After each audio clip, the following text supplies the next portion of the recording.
আসসালামু আলাইকুম। চলে আসলাম আরেকটা নতুন ভিডিও নিয়ে আপনাদের মাঝে হাজির হয়ে গেলাম। আজকে আমার এক ভিউয়ার্স ভাইয়েরা আমাকে অনেক আগে বলেছিল পেঁয়াজ ছাড়া একটা সবজি দেখাইতে, সবজি নিরামিষ। ভাইয়া সরি দেরি হয়ে গেছে, আজকের ভিডিওটা আপনার জন্য। যে পাতিলে আমি রান্না করব, পানি বসিয়ে দিয়েছি, আর এখানে আমি লবণ হলুদ মরিচ সব দিয়ে দিলাম।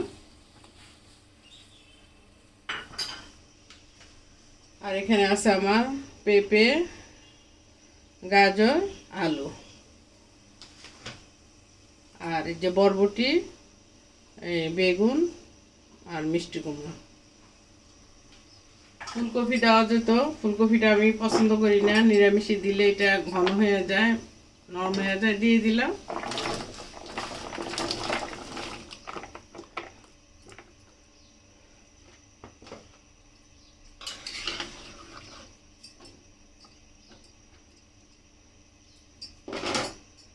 একটু কাঁচা তেল দিয়ে দিই, আর বাকি সবজিগুলা একটু পরে দিব। পেঁপে আর গাজরটা আলুটা সিদ্ধ হোক, তারপর ওইটা দিব। ওইটা দিলে আবার ওইটা তাড়াতাড়ি গলে যাবে।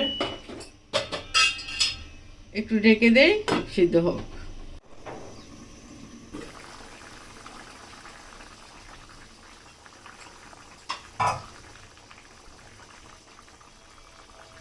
এখন এই সবজিগুলো দিয়ে দিব।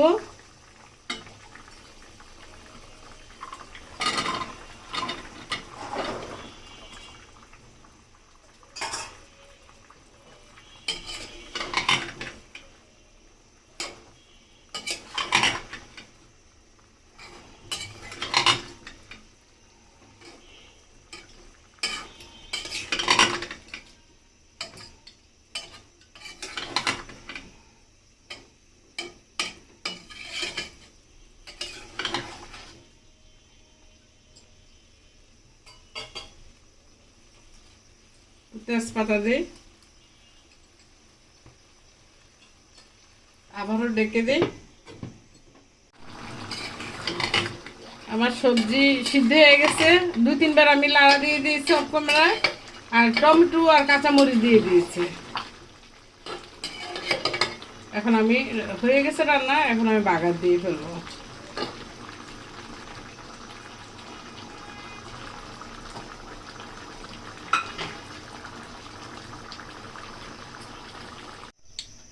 এটাতে বাগার দিব, তেল দিয়ে দিলাম। একটু তেলের পরিমাণটা বেশি দিলে সবজিটা খেতে ভালো লাগবে। তেলটা একটু গরম হোক। তেলটা গরম হয়ে গেছে, একটু শুকনো মরিচ দিব,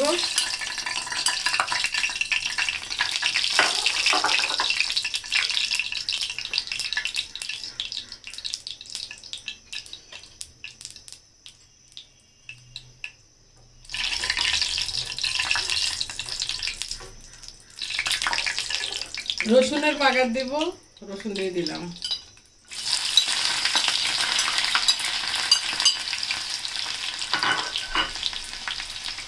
আপনি এখানে পেঁয়াজ খেলে পেঁয়াজও দেওয়া যাবে, তা আমি রসুন দিলাম। পেঁয়াজ ছাড়া আজকে নিরামিষ।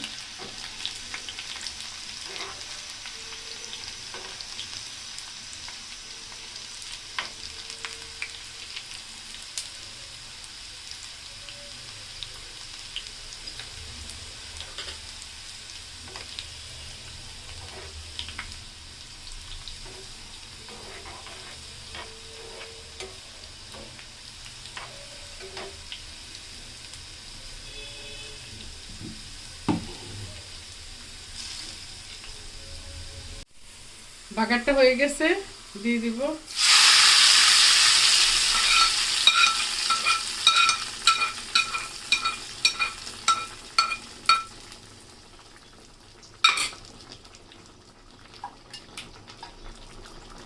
আপনি যদি পাঁচফোড়ন পছন্দ করেন তাহলে একটু পাঁচফোড়ন দিতে পারেন।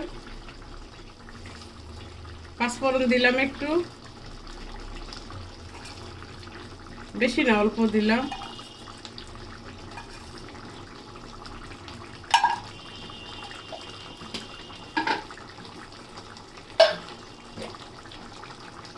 ধনিয়া পাতা দিলাম,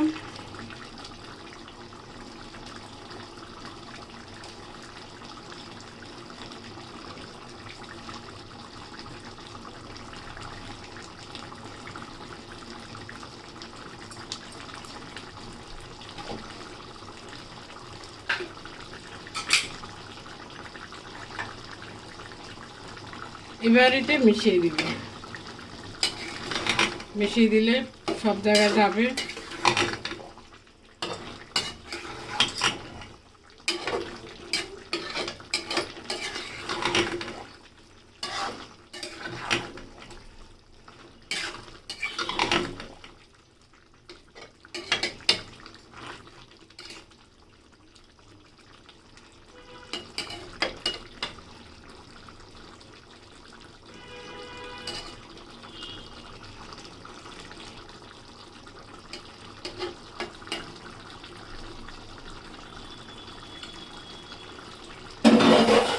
আপনি এখানে ফুলকপিও দিতে পারবেন, নামানোর আগ মুহূর্তে ফুলকপিটা দিলে আর গলবে না।